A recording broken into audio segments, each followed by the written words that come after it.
चलिए, kindly confirm me whether I am audible to all of you और नॉट। Say audible in the chat box अगर मैं आप सभी को ऑडिबल हूं तो जल्दी से, फिर हम आगे का सेशन स्टार्ट करते हैं। से audible in the chat box अगर मेरी वॉइस आप तक प्रॉपरली पहुंच रही है तो। चलिए, thank you, thanks a lot to all of you. चलिए, चलते हैं अपनी ग्रांट स्कीम की ओर, लेकिन उससे पहले एक ज़रूरी मैसेज जिसे मैं चाहता हूं कि आप सभी संस्थाएं अपने अपने सोशल मीडिया हैंडल से जो है ज़रूर ड्राइव करें। ध्यान दीजिएगा, बेनतहाशा गर्मी का मौसम शुरू हो चुका है। प्रत्येक व्यक्ति, प्रत्येक मनुष्य जो इस समाज में रहता है, उसकी एक नैतिक जिम्मेवारी है कि वो अपने घर की छतों पर पक्षियों के लिए और घर के बाहर कुत्ते, बिल्ली, गाय, पशुओं के लिए, राइट, घर की छतों पर पक्षियों के लिए और घर के बाहर पशुओं के लिए जल की व्यवस्था जरूर करें। ये आपका भी नैतिक फर्ज है। याद रखिएगा, जब आप अपने सोशल मीडिया हैंडल से इस प्रकार की अपील डालें तो वहां पर उस अपील के साथ आपकी उस काम को करते हुए जो फोटो है वो जरूर साथ में डिस्क्लोज करनी है। यानी कि पहले हम, फिर आप, राइट। तो पहले शुरुआत हमसे करनी है, यानी कि आपको अपने सोशल मीडिया हैंडल से एक मैसेज ड्राफ्ट करना है और उसमें जन सामान्य से अपील करनी है कि वो आपके द्वारा किए गए कृत्य को जो है दोहराएं। यानी कि आप अपने घर की छतों पर पक्षियों के लिए जो है पानी की व्यवस्था और दाने की व्यवस्था करें, और अपने घरों के बाहर भी आप किसी पात्र में या बड़े किसी इस टाइप के जो आइटम्स आते हैं, आजकल मार्केट में काफ़ी सारी चीज़ें अवेलेबल हैं, उसमें आप पशुओं के लिए जो है पानी की व्यवस्था करें और उसकी फोटो के साथ अपनी एक अपील जन सामान्य को साझा करें और उनसे अपील करें कि अब गर्मियां जो है सिरे चढ़ चुकी हैं और ऐसे में बहुत जरूरी है हमारी ओर से ये नैतिक पुण्य कार्य। उम्मीद करता हूं आप सभी लोग इस कार्य को कल सुबह ही संपादित करेंगे और आपके आप सभी सोशल मीडिया हैंडल से आप इस जानकारी को जन सामान्य तक अपील के रूप में जरूर शेयर करेंगे। क्या मैं आपसे एक्सपेक्ट कर सकता हूं से यस और नो? जल्दी से यस और नो। क्या आप मेरे द्वारा कही गई बात का अनुसरण करेंगे? से यस और नो। चलिए, बहुत बढ़िया। सभी साथी ध्यान रखिएगा, आपका जो रिप्लाई है, क्योंकि मुझे चैट बॉक्स में जो आपका रिप्लाई दिखता है, this is the energy which makes me 24/7 active to support you all, right. तो आपने जो भी आपके कमेंट्स हैं, जब जब बीच में आपको कहा जाता है कि आपको इसका जो है प्रत्युत्तर देना है चैट बॉक्स के अंदर, तो उसके लिए आप हमेशा जो है प्रिपेयर रहें। आपका पेन और कॉपी निकाल लीजिएगा और जल्दी से हम लोग चलते हैं अपनी नेक्स्ट ग्रांट की ओर। ग्रांट की तरफ बढ़ने से पहले मैं आपके साथ शेयर करना चाहूँगा वो लिंक जिसके साथ हम आज आगे बढ़ेंगे। लिंक आपके साथ चैट बॉक्स में शेयर कर दिया गया है। Kindly find the same. जल्दी से आप उस लिंक को कॉपी करें और अपने पास कहीं भी सेव कर लें, राइट।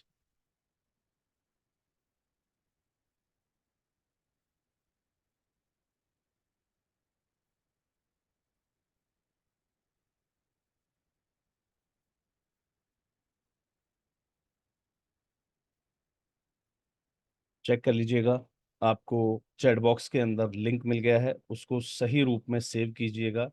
आज भी एक साथी ने मुझे मैसेज किया था कि सर फला ग्रांट बंद हो गई है, लेकिन जब मैंने उनका स्क्रीनशॉट चेक किया तो उसमें पता लगा कि उन्होंने लिंक गलत डाला हुआ था, राइट।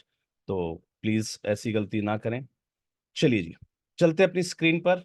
मैं माफ़ी चाहूँगा, मैंने आज बिल्कुल भी तैयारी नहीं की आज के सेशन की, और ऑलमोस्ट कभी मैं तैयारी करता ही नहीं हूँ।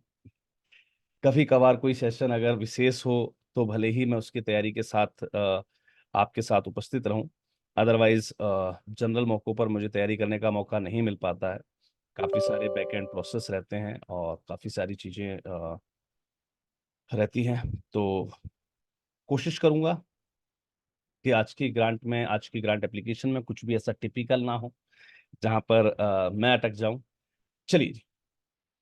और जब भी इस प्रकार की ग्रांट एप्लीकेशन करवाई जाती हैं, अगर मुझसे भी कोई गलती होती है, आप मुझे तुरंत चैट बॉक्स में लिखें, because I am human too, मैं भी एक इंसान हूँ।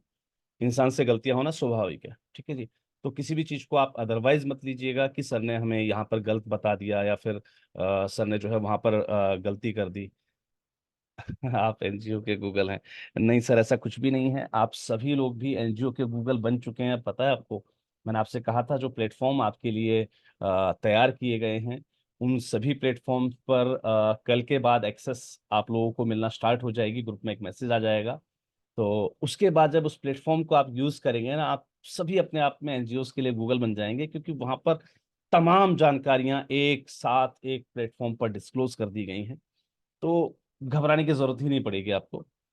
चलिए जी।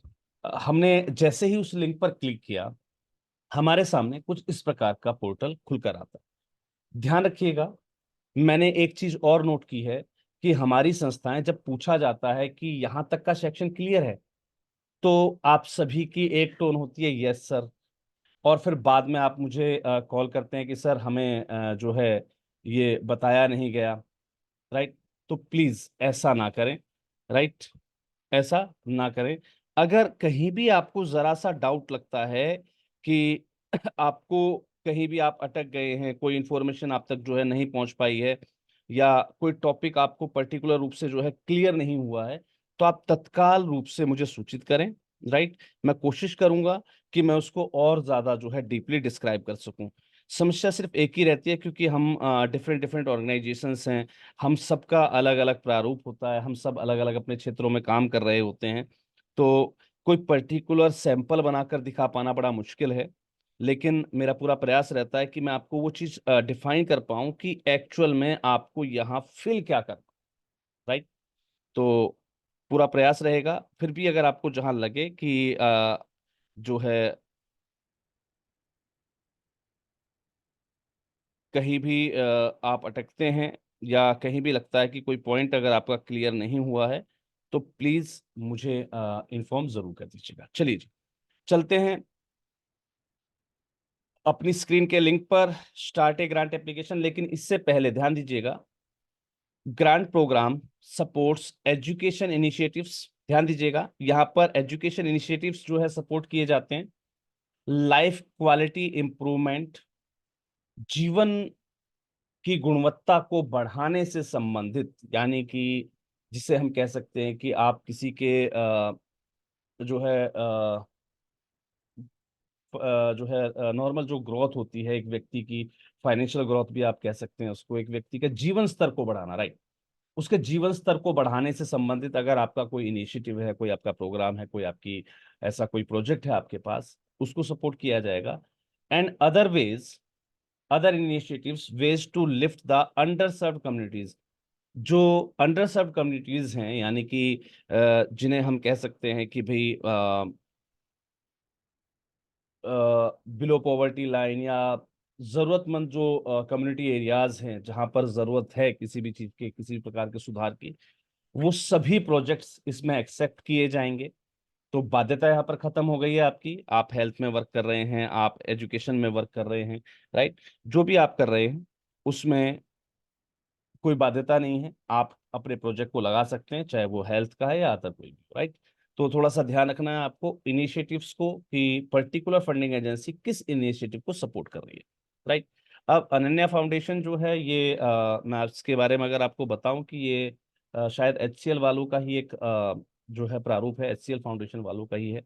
तो यहाँ पर section eighty G organisation in India, संस्था के पास एटीजी होना पर्याप्त है इस ग्रांट में आवेदन के लिए। चलिए जी, स्टार्ट करते हैं अपने आवेदन को। यहां पर आपके सामने एक कॉन्टैक्ट इंफॉर्मेशन का फॉर्म निकल कर आता है। सबसे पहले हम इसे फिल करना स्टार्ट करेंगे। नेम ऑफ योर ऑर्गेनाइजेशन, ध्यान दीजिएगा यहां पर your NGO name as per PAN. मैंने आज भी कुछ साथियों को नोट डाउन किया जिन्होंने एक गलती कर रखी है। संस्था का पैन में नाम ए बी सी है, ए स्पेस बी स्पेस सी, लेकिन उन्होंने एनजीओ दर्पण पे एबीसी बिना स्पेस के वहां पर रजिस्टर किया हुआ है। ये दिक्कतें देंगी आपको आने वाले समय में, ये चीजें कहीं ना कहीं दिक्कत करेंगी आपको। तो जिन भी साथी के साथ ये समस्याएं हैं कि उनका पैन पर नाम अलग है और गलती से उन्होंने दर्पण साइट पर नाम गलत ऐड ऑन कर दिया है, या उनके नाम में स्पेलिंग मिस्टेक या ऐसा कुछ हो गया है, तो उसका एक तरीका बताता हूं मैं आपको। एनजीओ दर्पण की साइट पर एक मेल आईडी दी गई होगी कॉन्टेक्टर्स के इंफॉर्मेशन वाले सेक्शन में। तो वहां पर उनको आपको मेल करना है, उन्हें मेंशन करना है कि आपने ऐसे ऐसे यहाँ पर रजिस्ट्रेशन किया हुआ है। अपना रजिस्टर्ड जो दर्पण आईडी है वो मेंशन कर दीजिएगा मेल के अंदर, और वहां मेंशन कर दीजिएगा भाई आपका पैन पर नाम ऐसा है, जबकि आपने दर्पण के जो रिकॉर्ड है उसमें आपने ये कर दिया है। इसमें आप अगर मान लीजिए कोई मेल आईडी या कोई मोबाइल नंबर आपको अपडेट साथ साथ करवाना है, वो भी आप उसमें डाल दीजिएगा। और इसके एवज में एक लेटर हेड एप्लीकेशन, जो आपने सेम मेल लिखा है उसको अपने लेटर हेड पर एक आवेदन बनाएं, सील साइन करें, उस आवेदन की कॉपी भी आप उसमें अटैच कर दें, संस्था के पैन कार्ड की कॉपी और संस्था के रजिस्ट्रेशन की कॉपी। ये दोनों चीज लगाना मत भूलिएगा, उनको आप मेल डाल दीजिए, जो कि समय रहते उसमें सुधार हो जाए, राइट। तो जिस जिस साथी के साथ ये दिक्कत है, ये प्लीज अपने यहाँ पर जो है आप कंप्लीट कर लीजिएगा। मैं फिर से रिपीट करना चाहूंगा, बार बार ग्रुप में लिंक नहीं दिया जाएगा। आप लेट हैं सर, हम नहीं। या तो आप जो है हमसे ज्यादा जो है आपका समय कीमती है। पहले ही कहा गया है बार बार लिंक शेयर नहीं होगा, अब शेयर कर दिया गया है, एक बार चेक करके और उसको जो है कॉपी कर लीजिए जल्दी से, ठीक है। और ये हरकत प्लीज करना बंद कर दीजिए, मेरा हाथ जोड़ के निवेदन है, ये हरकतें करना बंद कर दीजिए। समय से 2 मिनट पहले जुड़िए। आप समय से अगर लेट होंगे, आगे से कोई रियायत नहीं बरती जाएगी, चाहे किसी को लाख बुरा लगे। क्लियर है? चलिए जी। अब यहां पर आपको अपनी एनजीओ का पैन नंबर फिल करना है, राइट। कंटिन्यू करते हैं हम। ऑर्गेनाइजेशन का मेलिंग एड्रेस, यानी कि जिस पर आपके डॉक्यूमेंटेशन या संस्था को या कंपनी को कोई भी इंफॉर्मेशन शेयर करनी हो थ्रू पोस्ट, यानी कि डाक के माध्यम से आपको कुछ अगर भेजना है, तो कई बार क्या होता है संस्थाएं जब एड्रेस की बात आती है तो सिर्फ अपना रजिस्टर्ड एड्रेस डालती हैं, लेकिन यहां पर ऐसा नहीं करना है। इन्होंने स्पष्ट लिखा है ऑर्गेनाइजेशन मेलिंग एड्रेस, यानी कि जिस पर आपके साथ कम्युनिकेशन करना संभव हो सके। तो योर करंट एड्रेस,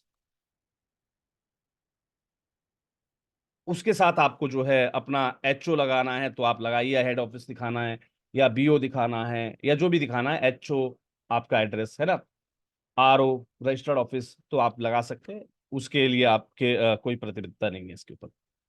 वेबसाइट मैं हमेशा से कहता आया हूं, इट इज मैंडेटरी, राइट। तो आपको यहां पर अपना जो योर एनजीओ डोमेन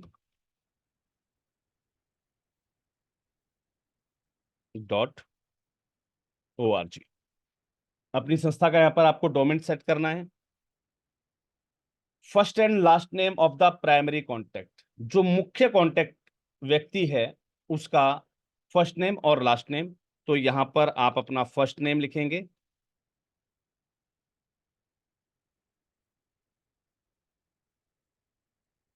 और यहां पर आप अपना लास्ट नेम लिखेंगे। क्लियर है? चलिए जी। यहां पर आपको प्राइमरी कांटेक्ट का मेल यहां पर जो है डालना है। तो आप चाहें यहां पर संस्था का मेल आईडी यूज कर सकते हैं, आप चाहें तो जिस पर्टिकुलर पर्सन का आपने यहां पर दिया है वो मेल आईडी यूज कर सकते हैं, right. Your main mail ID, right. यहां पर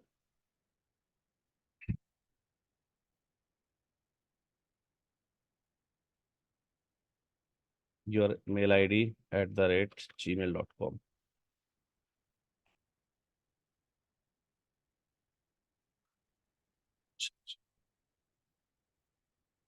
यहां पर प्राइमरी कांटेक्ट के अंदर आपको जो भी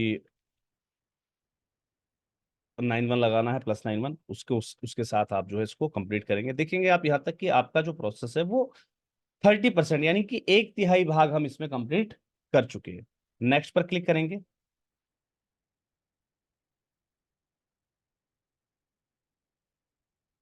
चलिए जी। अब यहां पर आपको अबाउट योर ऑर्गेनाइजेशन, पहला सेक्शन हम कंप्लीट कर चुके, बेसिक, ठीक है, 30% हमारा कंप्लीट है, इसको कंप्लीट करेंगे 60% हो जाएगा। पहले सेक्शन में कोई दिक्कत किसी को? से यस और नो जल्दी से, पहला क्लियर है सबको? से क्लियर, CLR, जल्दी से जल्दी, CLR, जल्दी से सभी साथी, CLR। अगर पहला सेक्शन क्लियर, बड़ा आसान है, आपको अपनी कॉन्टेक्ट डिटेल्स डालनी और कुछ भी नहीं, राइट। चलिए, थैंक यू। अब बढ़ते आगे की तरफ, आपकी संस्था का ब्रीफ डिस्क्रिप्शन देना है आपको, जिसमें आपके विजन और मिशन लिखे हुए हैं। ये जनरल सी चीज है, आप हर साल यूज करते हैं आपके एनजीओ प्रोफाइल के अंदर, राइट। तो यहां पर your organisations brief missions and visions, brief करिएगा, ब्रीफ इन द सेंस कोशिश कीजिएगा ज्यादा आप बड़ा पैराग्राफ ना यूज करें। ऑलमोस्ट जैसा कि हम पिछली सभी ग्रांटों में देखते आए हैं कि आप 5,000 अल्फाबेट्स जो होते हैं वहां तक आप यूज करें, राइट। एक पैराग्राफ काफी है। अब यहां पर आपसे पूछा गया है रजिस्टर्ड 5013C ऑर्गेनाइजेशन यूएस, यहां पर आपको देखिए, यहां पर आपको दिया हुआ है section 80G company India, section 25 company India. अब सेक्शन 25 और सेक्शन 80G कंपनी इंडिया, यहाँ पर जो भी संबंधित ये ऑर्गेनाइजेशन है, उन्होंने गलती की, सेक्शन 8 कंपनी होता है, 80G तो हमारा सर्टिफिकेशन होता है, राइट। तो फिर भी इन्होंने इन दो शब्दों का यूज किया, उसका कारण क्या है, मैं आपको कारण क्लियर करता हूं। गवर्नमेंट जल्दी एक प्रावधान लेकर आने वाली है कि सेक्शन 8 में अगर आप रजिस्टर्ड हैं तो आपको 80G की आवश्यकता है ही नहीं। ध्यान दीजिए, गवर्नमेंट जल्दी एक प्रावधान लेकर आई तो सभी जो फंडिंग एजेंसीज है उन्होंने अपने आप को पहले से अपग्रेड कर लिया है। सेक्शन 8 का मतलब है नॉन प्रॉफिट, और नॉन प्रॉफिट का मतलब है, जाहिर सी बात है, अब 80G किसी डॉक्टर को, अस्पताल वालों को या दुकानदार को तो मिलता नहीं है, मिलता तो संस्थाओं को है केवल। और जब संस्थाओं के लिए गवर्नमेंट ने एक बेसिक प्रारूप निकाल दिया, एक सेंट्रलाइज प्रोसेस शुरू कर दिया है, तो ऑब्वियस सी बात है, अब मैं संस्था भी बनाऊं और उसके बाद कहूँ जी मेरा संस्था वाला जो सर्टिफिकेशन टैक्स सर्टिफिकेट का वो आप मुझे दीजिए, ये गलत था कहीं ना कहीं। तो हम लोगों ने भी, आप सबने आवाज उठाई, 14 सूत्रीय ज्ञापन दिया हम आप सबने, तो वहां पर एक प्रावधान लागू हुआ कि सेक्शन 8 वालों को अब आगे जो है 1280 की जरूरत नहीं पड़ेगी। तो इन्होंने क्या किया कि इसको पहले से तैयारी कर ली कि जिन संस्थाओं को, जो पहले सेक्शन 25 चलता था ये, ठीक है, तो वो है अगर, तो उसके लिए ऑप्शन दे दिया। अब यहाँ पर जो है सेक्शन 8 वाली कंपनियां, 80G वाली कंपनी, ये दोनों, आप किसी भी ऑप्शन को टैग करेंगे कोई दिक्कत नहीं। आपने सेक्शन 8 बनाया हुआ तो आप सेक्शन 8 करेंगे। जो लोग 2012 से पहले या सॉरी 14 से पहले जो लोग संस्था सेक्शन 8 में रजिस्टर करते थे, तो वहां पर सेक्शन 25 लिखा होगा उनके में, वो सिर्फ 25 सेलेक्ट कीजिएगा, ठीक है जी। आप फाउंडेशन भी सिलेक्ट कर सकते हैं, राइट, आप ट्रस्ट भी कर सकते हैं, ये आपके ऊपर है, राइट। तो यहाँ पर ट्रस्ट वालों के लिए ऑप्शन दिया हुआ है, ध्यान दीजिएगा, यहाँ पर फाउंडेशन लिखा हुआ है, सोसाइटी वाले यहाँ पर क्लिक कर दीजिए, क्योंकि सोसाइटी के लिए यहाँ पर कुछ भी लिखा हुआ नहीं, सोसाइटी के लिए यहाँ पर पर्टिकुलर कोई वर्ड नहीं लिखा हुआ है। तो सोसाइटी वाले आप क्या कीजिएगा, आप फाउंडेशन वाले इसको टैग कर दीजिएगा। और फॉर प्रॉफिट तो हमें करना ही नहीं है, ध्यान रखिएगा, फॉर प्रॉफिट इसका मतलब कंपनी जो फॉर प्रॉफिट होती है, यानी कि जिसे हम प्राइवेट लिमिटेड कंपनीज कहते हैं, जो अपने लाभ के लिए काम करती हैं। तो यहाँ पर ट्रस्ट, सोसाइटी, और इसको हम सेक्शन 8 मान के चलते हैं, राइट। तो यहाँ पर थोड़ा सा विकल्प इन्होंने इस टाइप से किए हुए हैं कि कुछ ऊपर नीचे होने की संभावना है। हालांकि जब इस साइट पर आप जाएंगे, अगर वहाँ कोई हेल्पलाइन नंबर दिया गया हो, आप अगर सोसाइटी है, तो मेरी आपको सलाह है कि आप पहले वहाँ पर कॉन्टेक्ट कर लीजिएगा एक बार, और उनसे पूछ लीजिएगा भाई मेरी सोसाइटी है लेकिन आपके यहाँ पर जो ऑप्शन नहीं आता है, और इसका स्क्रीनशॉट डाल दीजिएगा साथ साथ उनको। वहां से जो आपको कंफर्मेशन मिलेगी वो थोड़ा सा जो है एक बेटर वे रहेगा, राइट। मुझे मौका नहीं मिल पाया ना, तो मैं इसको पहले से कंप्लीट करके रखता। तो ट्रस्ट, सोसाइटी या सेक्शन 8 जो भी हैं, आप इसको जो है टैग कर लीजिएगा। सोसाइटी वालों को मैं फिर से कहूंगा कि आप प्लीज एक बार जो है मेल डाल के कंफर्म कर लीजिएगा, सर हम सोसाइटी हैं तो हमें कौन सा ऑप्शन टैग करना है, क्योंकि यहाँ पे आपने सोसाइटी डाला है, उनकी नॉलेज में आ जाएगा तो वो शायद चेंज भी कर देंगे, राइट। यहाँ पर करंट ओपनिंग बजट, मैं यहाँ पर फिलहाल जो है सेक्शन 80G कंपनी जो भी इन्होंने लिखा हुआ है, क्योंकि मेरी सेक्शन 8 भी है और मेरे पास 80G भी है, तो मैं यहाँ पर यही सेलेक्ट कर देता हूँ। चलिए जी, current operating budget, current operating budget के बारे में अगर हम बात करें तो यहाँ पर हमारा सेक्शन है अबाउट योर ऑर्गेनाइजेशन, यस। हमारा करंट जो ऑपरेटिंग बजट है वो क्या है। यहां पर ध्यान देने योग्य बातें हैं कि नंबर्स आपको दिए हुए हैं फाउंडेशन में और सेक्शन 8 में, ट्रस्ट में, सभी में, ठीक है। यहाँ पर आप प्रयास कीजिएगा, करंट ओपनिंग बजट की हम बात करें, यहाँ पर हमें दोनों चीजों में हम थोड़ा सा मिसअंडरस्टैंडिंग भी होती है। एक होता है करंट ओपनिंग बजट हमारे प्रोजेक्ट का, और एक होता है कि जब हमारा वित्तीय वर्ष स्टार्ट होता है तो हमारा एक करंट ऑपरेटिंग बजट होता है, ठीक है जी। तो यहां पर इन्होंने जो है किसी भी चीज को क्लियर नहीं किया कि इन्होंने एनुअल वाला चाहिए इन्हें या प्रोजेक्ट वाला चाहिए। तो मेरा आप लोगों से अनुरोध है कि यहां पर आप कोशिश कीजिएगा, क्योंकि नीचे इन्होंने प्रोग्राम एरियाज पूछे हुए हैं और ज्योग्राफिकल एरियाज पूछे हुए हैं आपके, तो यहां पर आप अपना एनुअल वाला सेट करेंगे। Annual in the sense last year जो आपकी ऑडिट थी उसका टोटल टर्नओवर क्या गया, तो ये आपका कहलाता है ऑपरेटिंग बजट, ठीक है। तो यहां पर लास्ट ईयर की जो आपका ऑडिट अमाउंट है वो आप यहां पर सेट करेंगे। यहां पर आपके प्रोग्राम एरियाज डाल देंगे, किस किस एरियाज में आपके प्रोग्राम चलते हैं, हेल्थ, एजुकेशन वगैरह वगैरह जो भी है, राइट। और ज्योग्राफिकल एरियाज नीचे दिया गया है कि आपका ज्योग्राफिकल एरियाज आप कौन कौन सा सर्व कर रहे होते हैं। तो यहाँ पर मैं अपना मान लीजिए मेरा जो है पिछले साल की ऑडिट जो थी, यहाँ पर जो भी एक नंबर मान लीजिए, मैं यहाँ पर फिलहाल कोई भी नंबर डाल देता हूँ, ठीक है जी। और यहाँ पर मैं प्रोग्राम एरियाज के अंदर कुछ भी डाल देता हूँ, मान लीजिए मेरा हेल्थ है, राइट, एजुकेशन है। आप चाहे तो इसको एक डिस्क्राइब फॉर्म में भी डाल सकते हैं, राइट, कि आप किस किस पर्टिकुलर सेक्टर ऑफ इंटरवेंशन में आप वर्क करते हैं, तो वो प्रोग्राम एरियाज भी आप इसमें डाल सकते हैं। तो मैं यहाँ पर फिलहाल जनरली, क्योंकि मुझे इस फॉर्म को आगे लेके जाना है, तो मैं यहाँ पर जनरली जो है कुछ भी फिल कर देता हूँ। लेकिन आपको ऐसा नहीं करना प्लीज।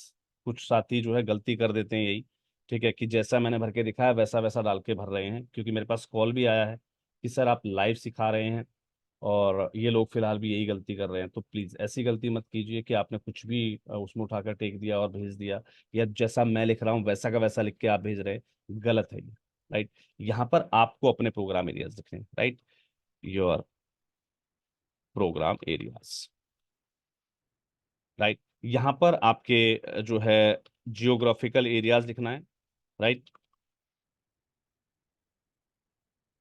जहां जहां आपके प्रोग्राम चलते हैं उन सभी का ज्योग्राफिकल एरियाज आपको यहाँ पर जो है डिस्क्राइब कर देना है।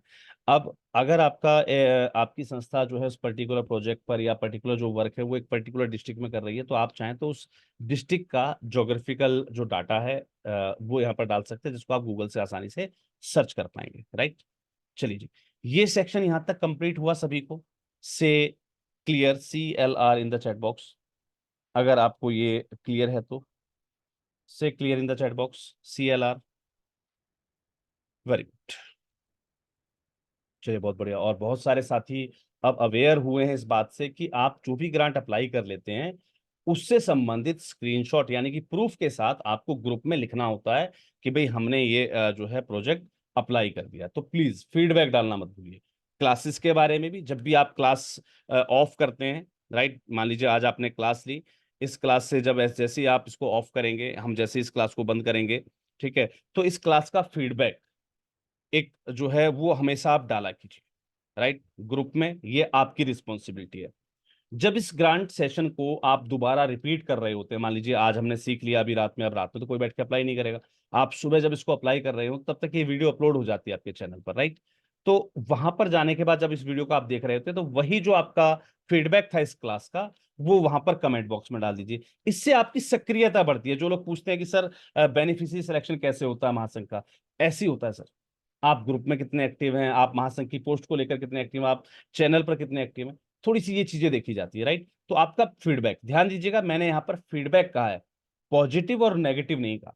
आपकी इच्छा, आपको लगे कि हमारे द्वारा दी गई जानकारी गलत है या हमने कोई गलती की है, तो आप पहली बात तो आपका फर्ज बनता है कि आप मुझे यही सूचित करें कि सर यहाँ पर शायद आपसे गलती हो गई, क्योंकि मैं भी एक ह्यूमन हूँ, राइट। और उसके बावजूद अगर आपका कोई नेगेटिव फीडबैक भी रहता है तो आप वो भी दिल से डालिए, राइट, ये भी जरूरी है। तो आपका जो भी फीडबैक रहे वो आप जो है वीडियो के सेक्शन में भी जरूर डाला करें, राइट। तो इससे हमें आपकी एक्टिविटीज का पता लगता रहता है। चलिए जी, अब यहां पर हम अपने ऑर्गेनाइजेशन को कंप्लीट कर चुके। देखिए हम बिल्कुल सही थे, क्योंकि अब प्रोजेक्ट के बारे में पूछा गया है। तो हम वहां पर गलती से अगर प्रोजेक्ट का बजट डाल देते तो हम गलत हो जाते, राइट। चलिए, अब हमारा सेक्शन आया है प्रोजेक्ट का, और इसके साथ ही ये कहता है कि आपका जो फॉर्म है वो 100% कंप्लीट हो जाएगा। चलिए देखते हैं प्रोजेक्ट में क्या है। नेम ऑफ द प्रोजेक्ट आपको बताया गया था ऑलरेडी। आपके प्रोजेक्ट के नाम में से वाई, टू whom, वेयर,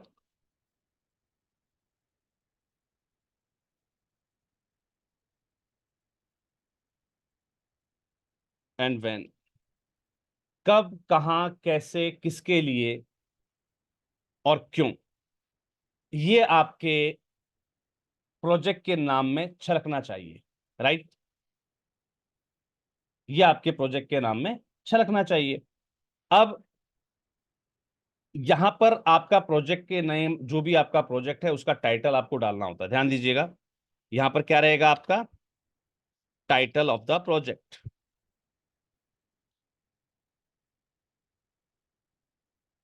आपके प्रोजेक्ट का टाइटल, राइट। अपने प्रोजेक्ट का आपने टाइटल डाल दिया। अब ब्रीफ डिस्क्रिप्शन, जिसे हम कहते हैं ना अबाउट द प्रोजेक्ट, ये वही सेक्शन है।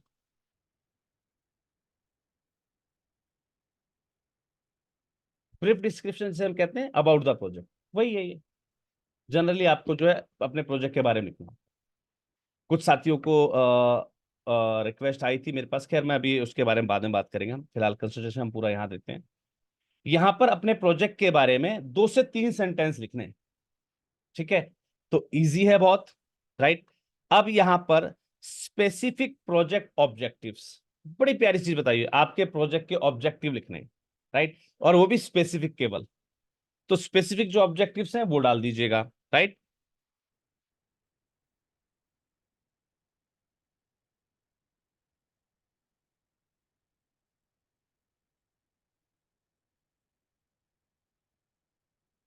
यहां पर वो ऑब्जेक्टिव्स डालने हैं आपको,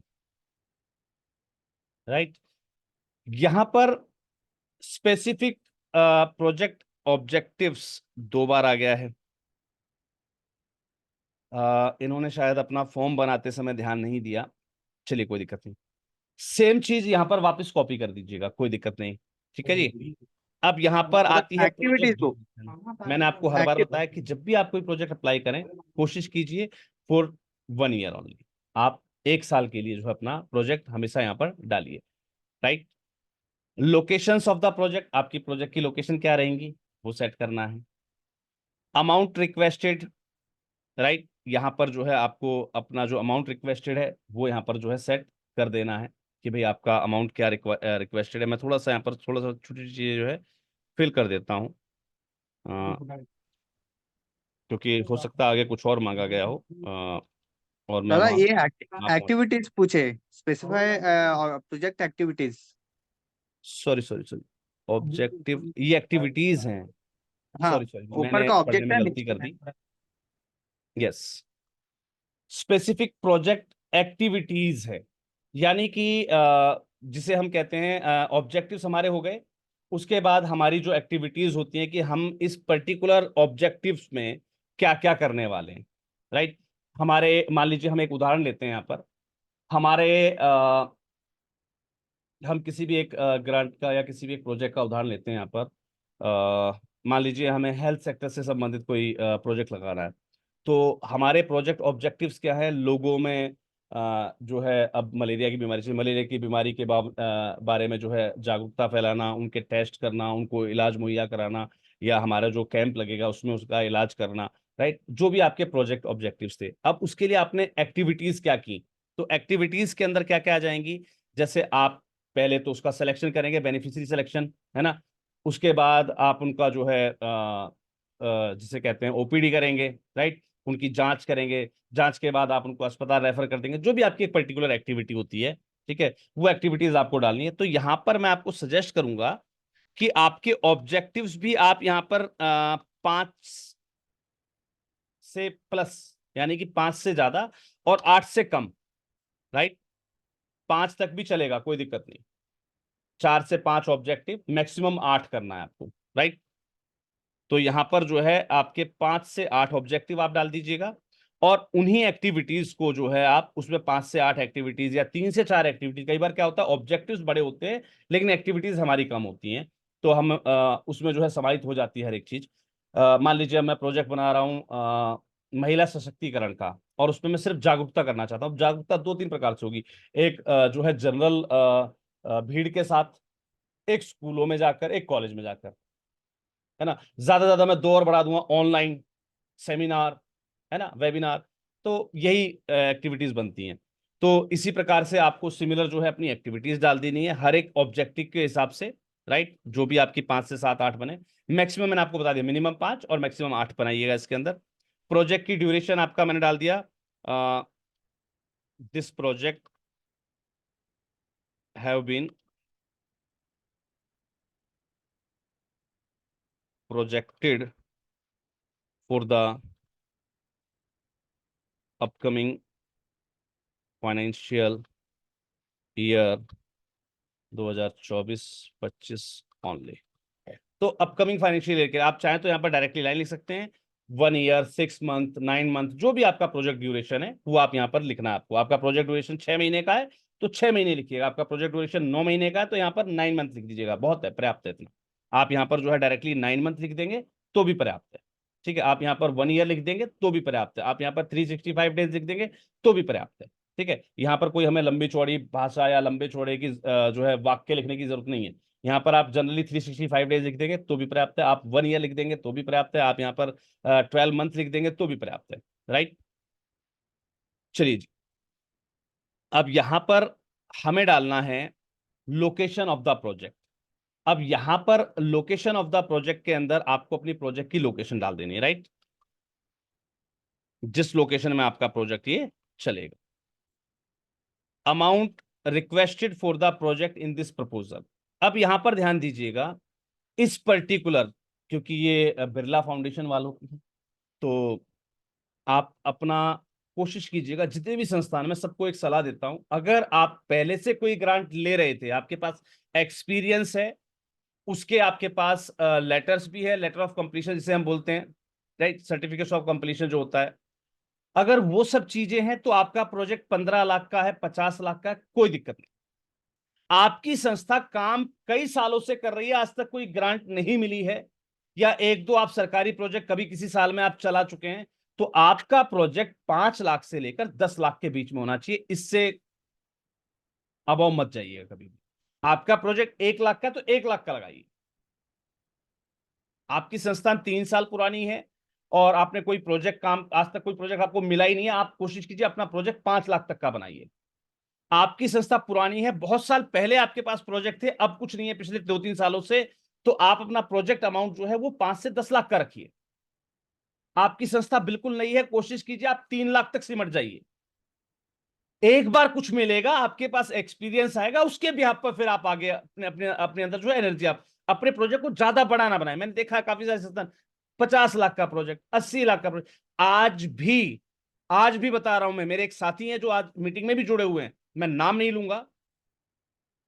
लूंगा, लेकिन उन्होंने जो प्रोजेक्ट अप्लाई किया मेरे पास आया हुआ है। ऐसा नहीं कि अगर आपसे कहा गया ना कि ये जो है रेफरेंस वाली ग्रांट्स हैं, तो वहां से हमें मैसेज मिलता है कि सर देखिए, ये प्रोफाइल देखिए और ग्रांट देखिए, 50 लाख, 70 लाख, समझाने के बावजूद ये हरकतें। तो प्लीज ऐसा ना करें। जितना अपना सामर्थ्य है, और सामर्थ्य भी मैंने कई बार बताया आपको, आपकी 3 साल की ऑडिट को काउंट कर लीजिए, 3 साल की ऑडिट काउंट कर लीजिए। मान लीजिए आपकी ऑडिट के अंदर पहली साल आपके पास है 2 लाख की ऑडिट। मैं आपको बड़ा प्यारा तरीका बताता हूं कि हमें मैक्सिमम और मिनिमम अमाउंट कैसे निकालना चाहिए। अगली साल आपकी ऑडिट हुई 3 लाख रुपए की, राइट।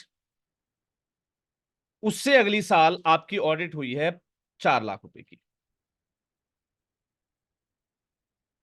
टोटल क्या हुआ तीनों सालों का? 4, 3, 7 और 2, 9 लाख। यानी कि maximum up to 9 lakh rupees आपकी ग्रांट होनी चाहिए। टोटल कर लीजिए।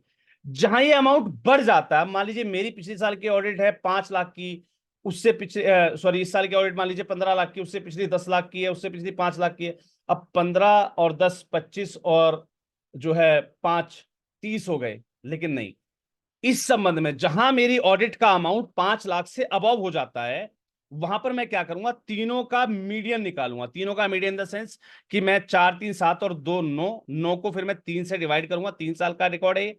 3 से मैंने डिवाइड किया, कितना आया, 3 लाख। यानी कि मेरी रिकॉर्ड, मेरा जो रहेगा वो 3 से 5 लाख तक की, मैं मैक्सिमम जो है 5 लाख। 3 लाख तो मेरी लिमिट आ गई, मैक्सिमम 5 लाख तक। ठीक है। अब मैंने 15 20 और 25 तीनों का कैलकुलेट किया। 15 और 20 35 और 25 कितना हुआ, 60। 60 को मैं फिर मैं 3 से डिवाइड करूंगा, कितना आया, 20। तो मेरी लिमिट कितनी रहेगी ग्रांट अमाउंट की, 20 लाख तक। तो इस प्रकार से थोड़ा सा ना एक जजमेंट निकाला कीजिए। जरूरी है कि बड़े प्रोजेक्ट में हाथ डालना। मेरा सबसे निवेदन है, इस कैलकुलेशन वाले फार्मूले को भी बाद में लगाना, पहले कुछ लेने का प्रयास करो, कहीं से छोटी भी ग्रांट लो। एटलीस्ट आपके एक्सपीरियंस में एक चीज बढ़ेगी। ये चीज क्लियर है सबको? ये चीज क्लियर है सबको कि हम प्रोजेक्ट का अमाउंट कितना रिक्वेस्ट करें? से clear in the chat box. सबसे पहले कुछ पाने का सोचो, राइट? अपने पास एक एक्सपीरियंस बढ़ जाएगा। जब हमारे पास एक्सपीरियंस होगा ना, फिर उसके ब्याह पर हम और बड़ी ग्रांटों के लिए अप्लाई कर सकते हैं, राइट? चलिए जी। तो यहां पर मान लीजिए मैं अपनी 2 लाख की ग्रांट लगा रहा हूं, राइट? मेरी तरह 2 लाख का मत भर देना भाई, मैं तो सिर्फ लिखने के लिए, क्योंकि मुझे फॉर्म को आगे बढ़ाना है। तो other information confirm, sorry, other confirm sources of funding for the project, note name of the source and amount committed. अब यहां पर क्या है, अगर आपका कोई अदर सोर्स भी है उस पर्टिकुलर ग्रांट के लिए, तो यहां पर आपको उसका नाम भी मेंशन करना होगा कि कहां से ये ग्रांट मिलेगी आपको, और अमाउंट भी कमिट करना पड़ेगा। कोशिश कीजिए इस कॉलम को खाली मत छोड़िए कभी भी। ये मैं हमेशा कहता हूं आपसे, कैसे खाली नहीं छोड़ना है, इसका एक तरीका मैं आपको बताता हूं। यहां पर आप लिखेंगे जनरल पब्लिक डोनेशन,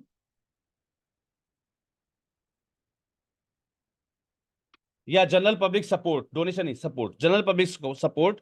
और यहां पर आप कोशिश कीजिएगा, अमाउंट कितना डालेंगे फिर उसका पता है, अपने प्रोजेक्ट का 5 या 10%, जितना आपका सामर्थ्य हो।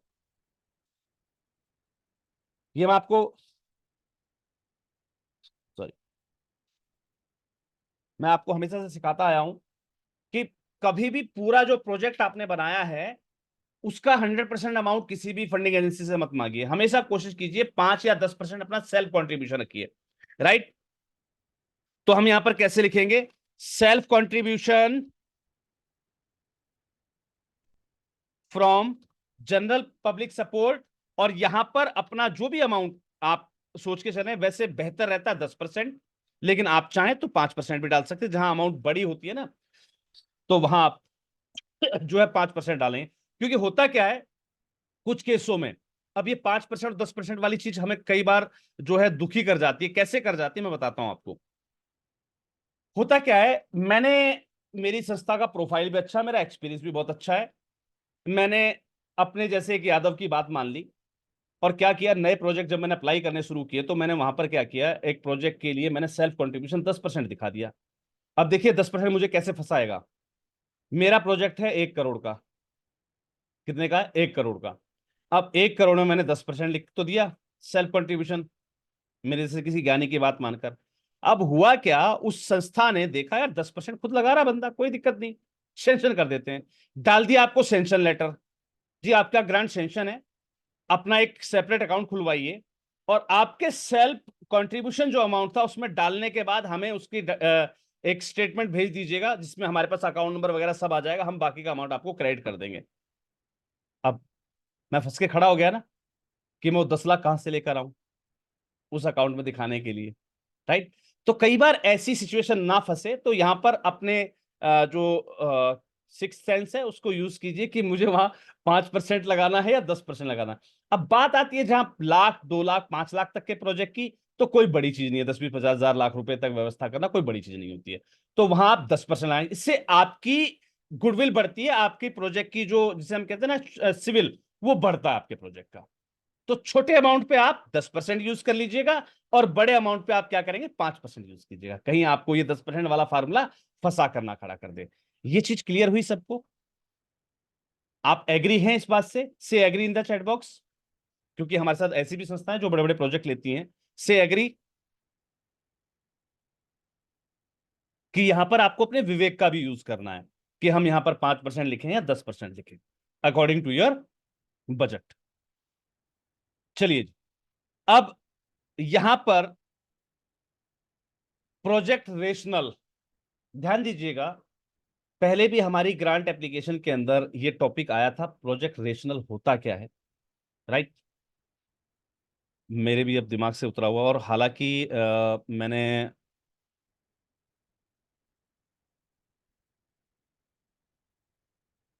ग्रांट उसमें बताया भी था, लेकिन इस समय मेरे भी दिमाग से उतरा हुआ, और मेरे पास काफी साथियों की आया भी थी, रिक्वेस्ट भी आई थी, जो मैं अभी थोड़ी देर पहले आपसे कहने वाला था कि सर हमें ना प्रैक्टिस दोबारा करवा दीजिए प्रपोजल राइटिंग की।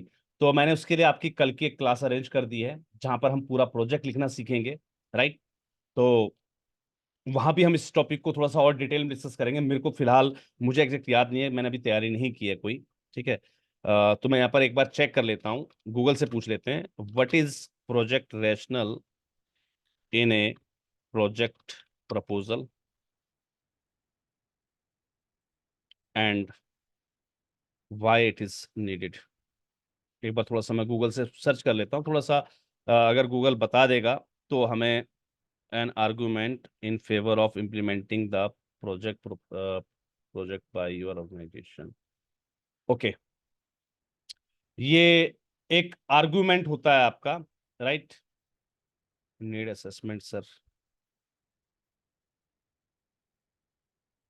चलिए, इस टॉपिक को कल हम जब एक डिटेल क्लास लेंगे तो मैं पूरा प्रयास करूंगा कि मैं इस टॉपिक को आपको थोड़ा सा और डिटेल में समझा सकूं कि एक्चुअल में होता क्या है, राइट, और इसको हम कैसे तैयार करते हैं। तो हम कल की क्लास में इसको जो है जो मुख्य रूप से लेंगे। अगर कल प्रपोजल राइटिंग की क्लास में इस टॉपिक को भूल जाऊं तो मुझे याद जरूर दिला दीजिएगा कि सर आपने प्रोजेक्ट रेशनल के बारे में डिटेल इंफॉर्मेशन देने के लिए कहा था, राइट।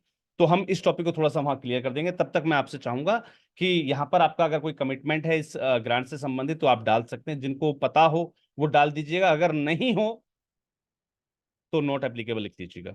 सबसे प्यारा फंडा, right.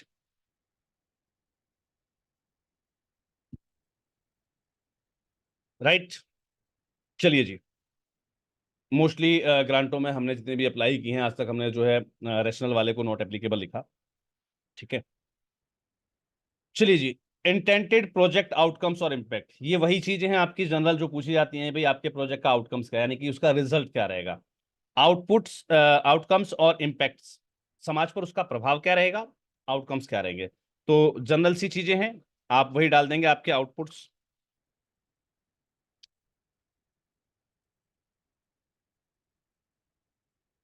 Impacts on society, right. उस पर्टिकुलर बेनिफिशियरी जो सेक्शन है आपका, या जो आपकी सोसाइटी है, उस पर उसका प्रभाव क्या रहेगा, ये आपको यहाँ पर जो है मेंशन कर देना है, राइट। जनरली हमने प्रपोजल राइटिंग की क्लासेस में आपको सिखाया हुआ है। हाउ विल आउटकम्स या इम्पैक्ट बी मेजर्ड, बस वही है, आप इसको कैसे मेजर करेंगे। तो इसके लिए जो है पर्टिकुलर मानक आपको लिखना होता है कि आप अपने आउटकम्स को कैसे मेजर करते हैं, राइट। तो एक डीपीआर जो हम एक सेशन लेते चलते हैं हमेशा, कि एवरी मंथ या डेली प्रोजेक्ट प्रोग्रेस रिपोर्ट हम तैयार करेंगे। एवरी मंथ हम जो है उसका एनालाइज करेंगे, एनालाइजिंग रिपोर्ट तैयार होती है एक प्रोजेक्ट की। तो ये सारी चीजें आपको डालनी होती है, वही आपका जो तरीका होता है इम्पैक्ट मेजरमेंट का, वो सारी चीजें आपको जनरल रूप से वही सब डालनी है, राइट। अब यहाँ पर हम बात करते हैं एक्सपीरियंस एग्जीक्यूटिव सिमिलर प्रोजेक्ट। अगर आपके पास सिमिलर प्रोजेक्ट में आपने कोई काम कर रखा है तो उस पर प्रोजेक्ट का नाम, लोकेशन, ड्यूरेशन और फंडर की जो है जानकारी और की अचीवमेंट आपको डाल देना है, राइट। अगर सेम प्रोजेक्ट आप अप्लाई कर रहे हैं जो आपने पहले कभी किया हुआ है तो उसकी डिटेल यहाँ पर डाल देनी है। अगर नहीं है आपके पास तो आप इसमें जो है नॉट एप्लीकेबल लिख सकते हैं। तो यहाँ पर मैं यहाँ पर फिर भी जो है कुछ ना कुछ मुझे फिल करना होता है ज़रूर, ठीक है। तो मैं यहाँ पर कुछ भी डाल देता हूँ जिससे कि हम अगले सेशन तक पहुँच जाए। चलिए जी, यहाँ तक हम कंप्लीट कर चुके हैं अपना। कोई सेशन मैंने खाली तो नहीं छोड़ा है, ठीक है।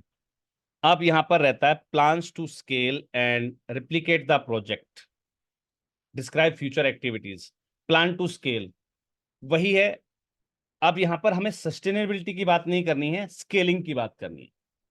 ध्यान दीजिएगा, यहां पर प्रोजेक्ट सस्टेनेबिलिटी नहीं बतानी है कि जब ये ग्रांट खत्म हो जाएगी या फिर जब आपका ये प्रोजेक्ट कंप्लीट होगा तो उसके बाद का फीचर क्या रहेगा, ये सस्टेनेबल कैसे है प्रोजेक्ट।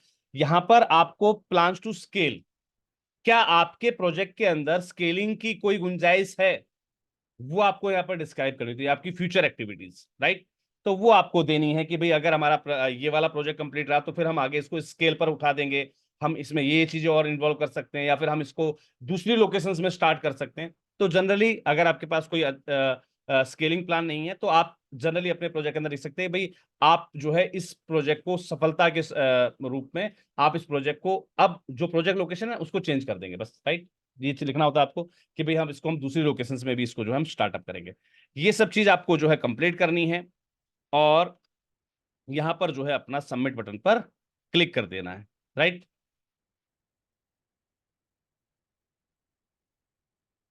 इससे आगे कुछ भी नहीं आया और जो डेमो पार्ट था वो सबमिट हो गया गलती से मुझसे ही। अब कंपनी वाले मुझे जरूर गालियां बकेंगे। वैसे मैंने मेल आईडी तो डाली नहीं, नंबर नहीं डाला अपना। चलिए कोई बात नहीं, खैर उन्हें पता तो लग ही जाएगा क्योंकि ग्रांट की एप्लीकेशन जब यहाँ से पहुंचेंगी तो ऑब्वियस सी बात उन्हें पता लग जाएगा कि मेरे से किसी बेवकूफ़ ने क्लास लेते समय गलती कर दी थी। खैर मैं इनको एक मेल डाल दूंगा और इनको सॉरी बोल दूंगा कि मैंने क्लास के दौरान ये गलती कर दी है। आई थिंक सो बड़ा इजी प्रोसेस रहा, जहां आपसे ना कोई डॉक्यूमेंटेशन मांगा गया, ना आपसे कोई प्रोजेक्ट रिपोर्ट मांगी गई। हाँ, ये जरूर है कि संबंधित agency in case of selection आपसे फर्दर रिपोर्ट मांग सकती है, आपके डॉक्यूमेंटेशन मांग सकती है, आपको बुला सकती है, राइट। ये चीज अलग है। तो यहां तक का सेशन क्लियर हुआ भाई सभी को? जल्दी से बताइएगा मुझे, जल्दी से मुझे बता दीजिएगा क्लियर हुआ या नहीं हुआ। CLEAR, clear in the chat box, जल्दी से। चलिए जी, बहुत बढ़िया, बहुत बढ़िया। Thank you, thanks a lot to all of you. उम्मीद करता हूं कि आप सभी लोग अपना ये प्रपोजल जो है वो जल्दी से सबमिट करेंगे। कल जो है एक क्लास आप लोगों के लिए अरेंज की गई है, क्योंकि हम लगातार, आपको पता है कि इन ग्रांट सीजन के दौरान हम लगातार 100+ एप्लीकेशन करने वाले हैं। ठीक है जी, तो उसके लिए आपकी एक कल क्लास अरेंज की गई है मॉर्निंग 11 o'clock की, राइट। तो जो भी साथी जिन्हें लगता है कि उनको एक बार फिर से अपनी ग्रांट एप्लीकेशन जो प्रोसेस है या प्रपोजल राइटिंग जो प्रोसेस है उसको एक बार फिर से रिमाइंड करना, एक बार फिर से जो है रिवीजन करना उसका, तो कल क्लास में जुड़ जाइएगा। हालांकि हम ब्रीफ क्लास लेंगे, ज़्यादा लंबा सेशन नहीं रहेगा, हम एक ब्रीफ क्लास लेंगे कि भाई एक प्रोजेक्ट के अंदर होती क्या क्या चीज़ें मेन है जो आपको बनानी होती है, उसके अंदर क्या क्या चीज़ें लिखी जाती हैं। जैसे हमने अभी इस सेशन के दौरान लिया, ऐसे ही जनरल सेशन लिया जाएगा ज़्यादा से ज़्यादा 1 घंटे का।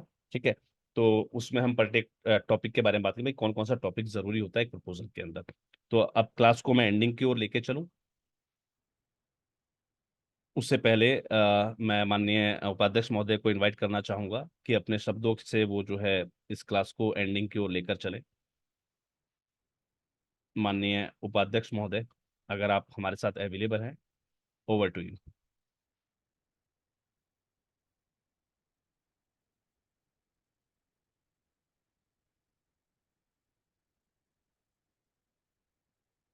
सर आप अपने आप को अनम्यूट कर सकते हैं, you have the powers. Okay लेकिन ओके आप शुरू करें सर, थैंक उससे थैंक यू। पहले मैं यहाँ पर कहना चाहूंगा कुछ साथी महासंघ के अंदर, जैसे अभी अभी एक साथी ने हमसे पूछा सर लास्ट डेट क्या है।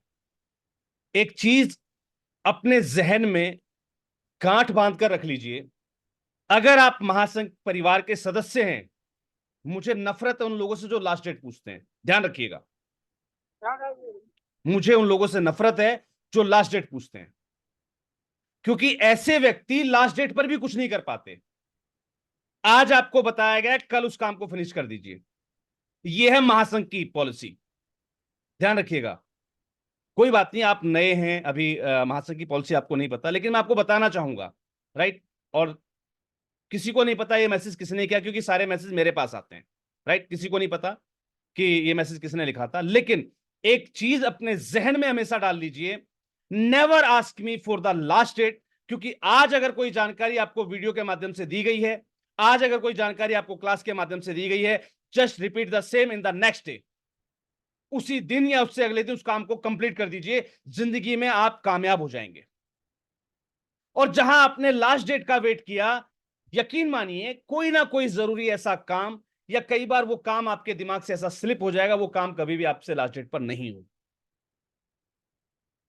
राइट? तो अगर महासंघ के साथ आपको क्लियर होना है, हमेशा आगे बढ़ना है, अपनी लाइफ में सक्सेस अगर देखनी है, इस नॉन प्रॉफिट आपकी एंटिटी को अगर आपको सक्सेसफुल लेकर जाना है, तो प्लीज जब भी डायरेक्शंस दी जाएं, इमीडिएट उनको फॉलो अप कीजिए। वहां पर हम आज कर लेंगे या कल कर लेंगे, कल पर कभी भी काम को मत टालिएगा, कल पर कभी नहीं टालना है। कोशिश कीजिए आज ही उस काम को संपादित करके खत्म कीजिए, बहुत जरूरी हो जाता है। राइट? अब कल पर ना टालने का मतलब ये नहीं कि अभी रात में मैंने क्लास अटेंड की, रात में बैठ के लगे रहो, क्योंकि नींद में आप कुछ भी लिख जाओगे। फिर कहने का मतलब आज क्लास दे दी, कल सुबह आपके पास ये video as it is available रहेगी, तो एक बार फिर से रिवाइज करना है पूरे सेशन को, पूरी वीडियो को ध्यान से देखना है। राइट? फिर उसके बाद पॉइंट आउट कर लेना है हर एक चीज को। राइट? और अपनी सारी चीजों को पहले से रफ एक उसमें बनाकर वेरीफाई कर लीजिए, प्रश्न के हिसाब से आपकी चीजें मैच हो रही नहीं। दोबारा आप वीडियो देखेंगे, आप प्रश्न को नोट करेंगे कि ये प्रश्न क्या मैंने इसका जवाब लिखा है यहाँ पर, आप पूरा वेरीफाई कर लीजिए वन बाय वन। ठीक है? और फिर तीसरी बार में डायरेक्टली लिंक को क्लिक कीजिए और वहां पर वन बाय वन जो भी आपका आंसर था वो कॉपी पेस्ट करते जाइए और सबमिट का बटन दबा दीजिए। दैट्स इट जी। लेकिन यही प्रोसेस यूज करना, ध्यान रखिएगा। जिन साथियों के लिए मेरे पास फंडिंग एजेंसीज ने कॉल किया है, उन्होंने ये गलती कर रखी है कि वो प्रोसेस में जो है ना, एक बार सुन लिया सिर्फ और धड़ल्ले से सिर्फ अप्लाई करना है। कोई वजूद नहीं है सर। अगर आप अपनी जानकारियों को, अपने एप्लीकेशन को टैली करके सबमिट नहीं कर रहे तो फिर कोई वजूद नहीं है। टैली करके अप्लाई कीजिए। राइट?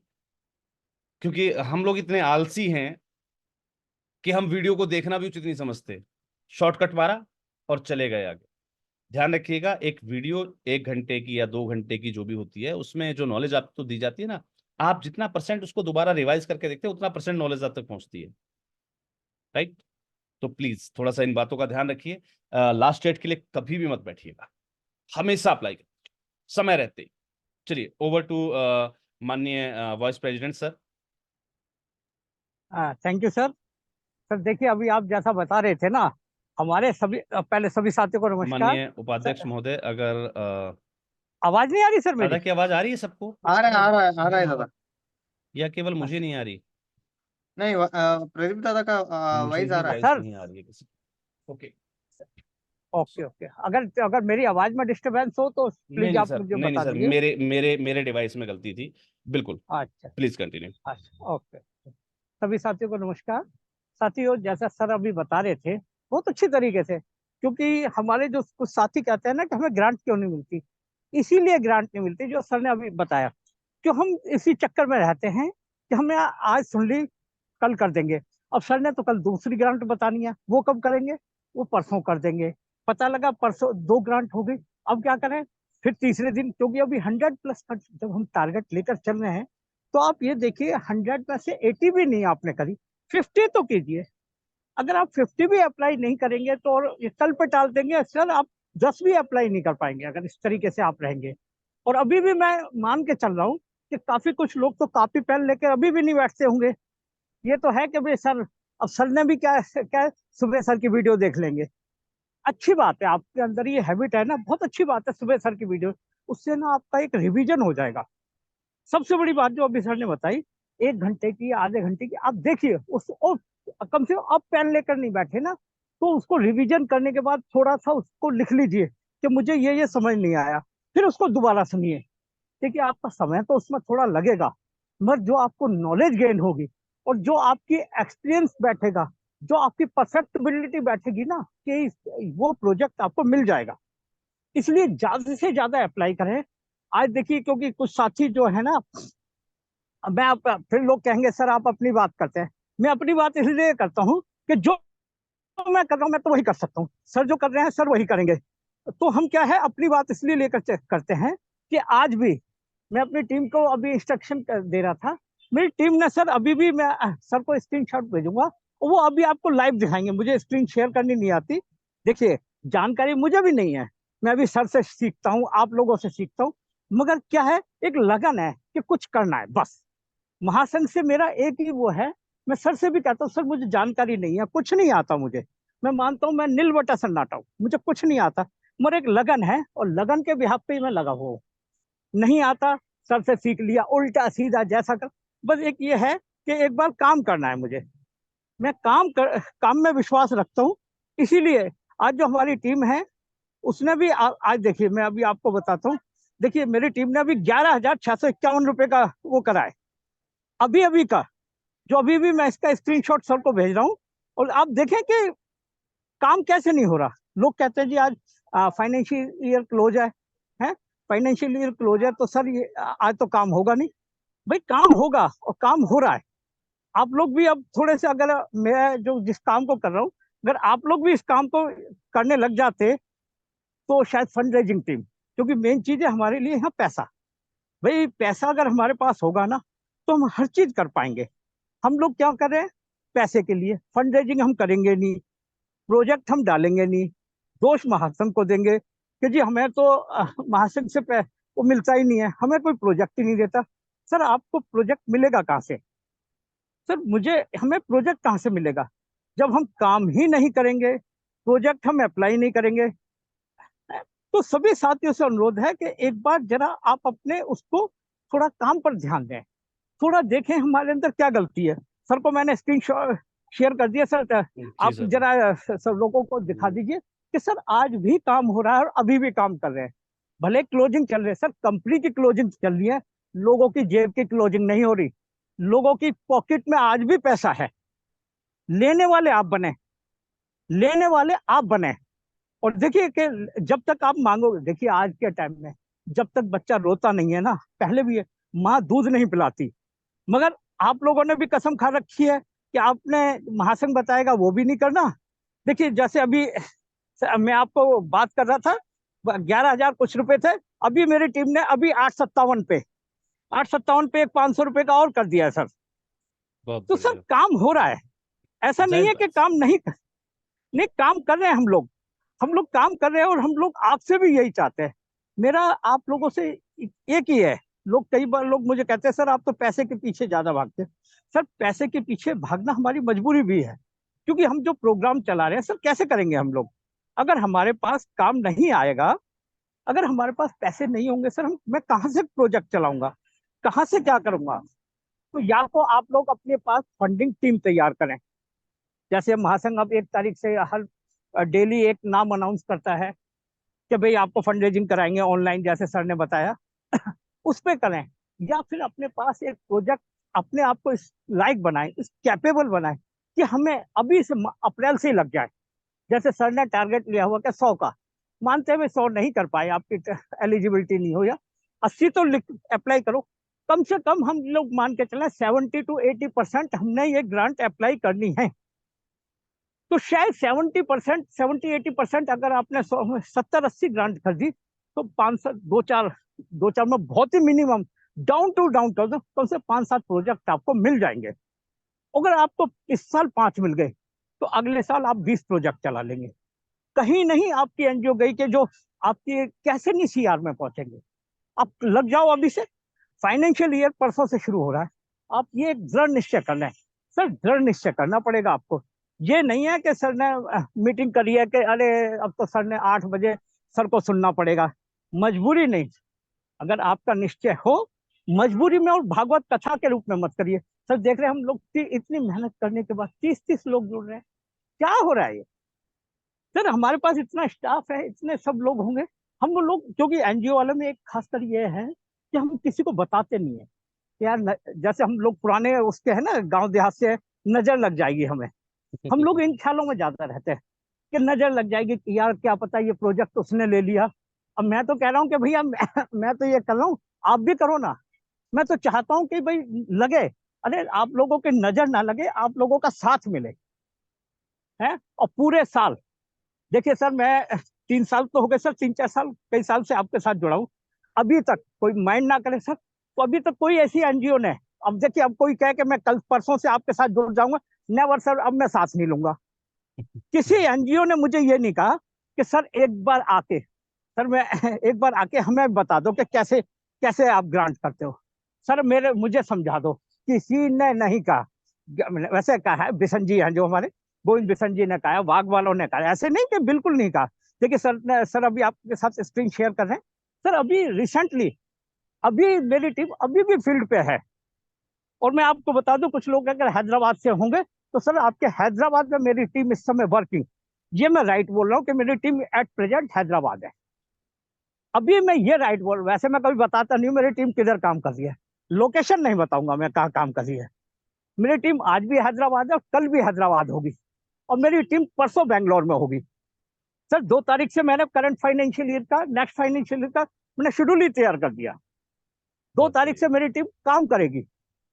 और किस कंपनी के साथ करेगी सर, देखिए आप लोगों से मैं फिर कह रहा हूँ, मेरी कंपनी इंफोसिस के स्टाफ के साथ। अब कौन सी जगह करेगी, दिल्ली, बेंगलोर, हैदराबाद, ये नहीं बताऊंगा मैं।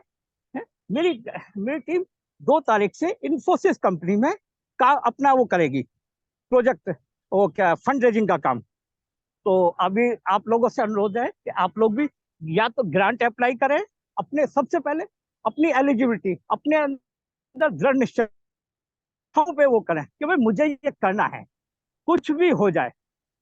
मैंने बाग वालों को जैसे कहा हुआ है, डू एंड डाई वाली बात रखो भाई, करो या मरो। या तो एनजीओ का काम छोड़ दो या फिर एनजीओ में कुछ करने लगो, नहीं तो मोहल्ले वाले करने लग जाएंगे, घर वाले भी कहेंगे अरे यार तू रोजाना सब महासंघ का क्यों नाम बदनाम कर रहे हो। आपके घर वाले भी कहते होंगे अरे 8 बजे किसको सुनने लग जाते हो तुम, कुछ काम धाम तुम्हारे पास है नहीं, 8 बजे सुनने लग जाओगे और कुछ भी नहीं करोगे। क्योंकि अप्लाई करोगे अगले दिन, अगर आपने 3 महीने में, 2-4 महीने में अपने परिवार को रिजल्ट दे दिया ना, तो घर वाले आपको कहेंगे अरे वो महासंघ वालों के इनके साथ जुड़ते हो, क्या नाम बताते हो, महासंघ या क्या करते हैं, कौन सा संघ है, उसके साथ हो जाओ, कुछ काम धाम तो आपके पास आ गया। सर अपने परिवार के तरह इसको करें। और मैं ज्यादा बात कह गया हूँ तो सर मैं माफी चाहता हूँ, थोड़ा सा सर कोई फ्लो बात में नहीं सर, निकल जाता है नहीं नहीं कोई बात फैमिली, नहीं सर। इसके लिए मैं ये सभी से अगर महासंघ किसी को बुरा परिवार है लगे सर, तो इस परिवार को हम अपना मानते हैं, तभी तो दो बातें कह हाँ, सकते हैं अपने दो परिवार से, बातें, है ना। और किसी को बुरा लगे तो मैं माफी चाहता हूँ। ओवर 2 टू रोटी यू। फालतू खा के सो धन्यवाद जाए। सभी साथियों को। नहीं नहीं नहीं, धन्यवाद सर, धन्यवाद। Over to Yadav ji. Thank you sir, thank you. सभी संस्थाओं का मनोबल बढ़ाने के लिए देखिए, अभी जैसा कि सर ने आपको अभी मुझे स्क्रीनशॉट जो भेजा, राइट, ये आपकी लाइव क्लासेस के दौरान का है। लगभग 11,651 रुपए की सर ने पेमेंट की रिसीव की है आज की डेट में। ऐसे ही जिस फंड रेजिंग के लिए हम अपनी संस्थाओं को एज ए बेनिफिशियरी हम सेलेक्ट कर रहे हैं, ये उसका वो जो है एक जिसे हम कहते हैं ना पायलट प्रोजेक्ट के रूप में हमने इसको स्टार्ट किया था। तो यहाँ पर हमने जो है ये कुछ संस्थाओं को मौका दिया, उनको बताया कि आपको कैसे करना चाहिए, और ये उसके रिजल्ट्स हैं। आप देख सकते हैं गुरुजी, आज फर्स्ट टाइम डोनेशन के लिए फलाना मंदिर फलानी जगह पर हम इतने बजे से इतने बजे तक खड़े हुए, 3 घंटे के अंदर 3200 कुछ का, राइट। ऐसे ही आप नेक्स्ट उसमें देखेंगे आज की कलेक्शन 5190। तो ये फील्ड में उतरना पड़ेगा, कुछ करना पड़ेगा, बिना करे सेल्फ से कुछ नहीं होगा। अब यहाँ पर मेरे साथी हैं जो हैंड रेज जिन्होंने किया हुआ, पहले सर अपनी संस्था का नाम बताइए, चैट बॉक्स के अंदर अपनी संस्था का नाम लिखिए। मैंने आपको कई बार कहा है सभी साथियों को कि जब भी आप लॉगिन हो अपनी संस्था के नाम से आप लॉगिन हुआ करें। जो भी साथी जिन्होंने हैंड रेज किया हुआ है, जब तक सर आपकी संस्था का नाम हमें कंफर्म नहीं होगा, you will not be allowed to speak और to for any FAQ session, right. जो भी साथी यहाँ पर जिन्होंने हैंड रेज किया हुआ है, वो पहले अपनी संस्था का नाम जो है चैट बॉक्स में हमें शेयर करें। चलिए, जैसा कि सर ने आपको गाइड किया कि अपनी फंड रेजिंग और बाकी सब चीज़ों को आप साथ साथ जो है जारी रखिएगा। कल का दिन जो है काफ़ी ज़्यादा बिजी शेड्यूल रहेगा। कुछ संस्थाओं को अहिल्याबाई होलकर बहुउद्देशीय सामाजिक संस्थान यवतमाल, मनोज खेड़कर जी, हैंडरेज किसी और साथी ने किया हुआ था।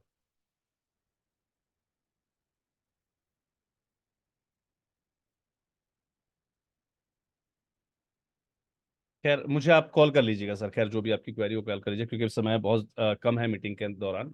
चलिए जी, उम्मीद करता हूं कि आप सभी साथी आज बताई गई ग्रांट के लिए अपना अपना आवेदन जरूर प्रस्तुत करेंगे, और कल दोपहर सुबह 11 बजे आपका सेशन रहेगा, एक ट्रेनिंग सेशन, एक रिवीजन सेशन रहेगा आपके प्रपोजल राइटिंग का। उसके लिए अपने आप को वेल प्रिपेयर रखिएगा, अपने मानसिक रूप से आप तैयार रहिएगा। जितने भी हमारी बेनिफिशियरी ऑर्गेनाइजेशन है जिनका सिलेक्शन हुआ है फंड रेजिंग के लिए, कल मॉर्निंग में उनको कॉल कर दी जाएगी। प्लीज अपना कॉल अटेंड कर लीजिएगा। एक कॉल आपको की जाएगी और उसके साथ ही जो लिंक है मीटिंग का वो आपको शेयर कर दिया जाएगा। उस मीटिंग में आपको जुड़ना है और आगे की प्रक्रिया हम क्या करने वाले हैं उसकी पहले से अपनी तैयारी कर लेनी है। जो भी हमारे बेनिफिशियरी सिलेक्टेड ऑर्गेनाइजेशंस हैं, ये मैसेज उनके लिए है, राइट। तो सभी साथी अपने आप को तैयार रखें कल की क्लास के लिए भी, और कल हमारा फाइनेंशियल ईयर एंड हो जाएगा, तो बाकी की बातें हम फिर कल करेंगे। Thank you, thanks a lot to all of you, have a great day, good night.